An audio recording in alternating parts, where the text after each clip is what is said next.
Bon, on est au troisième jour du Festival de Cannes. Comme d'hab, je vous parle un peu des films qui sont diffusés aujourd'hui. Et franchement, le nombre de potentiels bangers aujourd'hui est dingue. Je vais pas pouvoir tout citer et je m'en mords déjà les doigts. Déjà, comment ne pas commencer par ce film-là en compétition?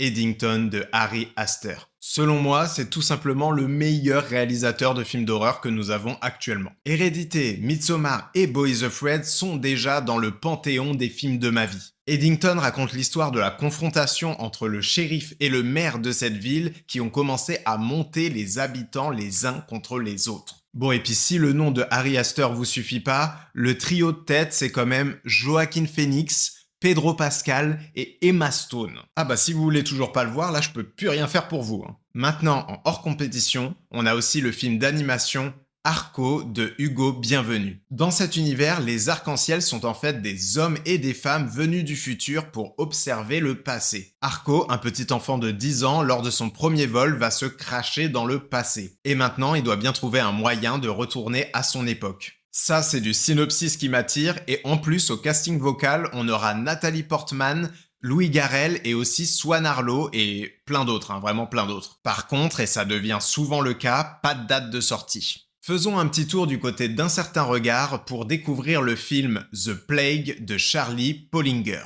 Dans le film, on va suivre un petit garçon qui se fait persécuter à son camp de water-polo et malheureusement son anxiété va au fur et à mesure se transformer en trouble psychologique. Ce qui me tente vraiment avec ce film-là, c'est qu'il est vendu comme un film d'horreur. Et c'est précisément là-dessus qu'il attise ma curiosité. Évidemment, pas de date de sortie, juste envie de chialer. Et on passe à une de mes plus grosses attentes, Sons of the Neon Knight de Juno Mack. Bon, l'histoire a l'air d'avoir peu d'importance, ça parle de baron de la drogue, de fusillade et d'explosion. Je l'attends tout simplement parce qu'il me promet ma dose d'action hongkongaise dont j'ai besoin chaque année. Le reste, c'est que du plus et j'ai vraiment hâte. Bon, je vais passer rapidement sur quelques films encore pour pas être trop long, mais je me vois pas ne pas les citer. L'inconnu de la Grande Arche de Stéphane Demoustier. J'adore La fille au bracelet, j'adore Borgo, évidemment que je veux voir son nouveau film. The Chronology of Water de Kristen Stewart. Les différents choix de carrière de cette actrice et maintenant réalisatrice me fascinent, donc oui, je veux voir son premier film. La petite dernière de Afzia Herzi. Cette histoire d'une jeune Algérienne qui découvre son amour pour les femmes peut être vraiment touchante et aussi avec un message fort. Que ma volonté soit faite de Julia Kowalski. Ça parle de désir monstrueux, de malédiction héréditaire,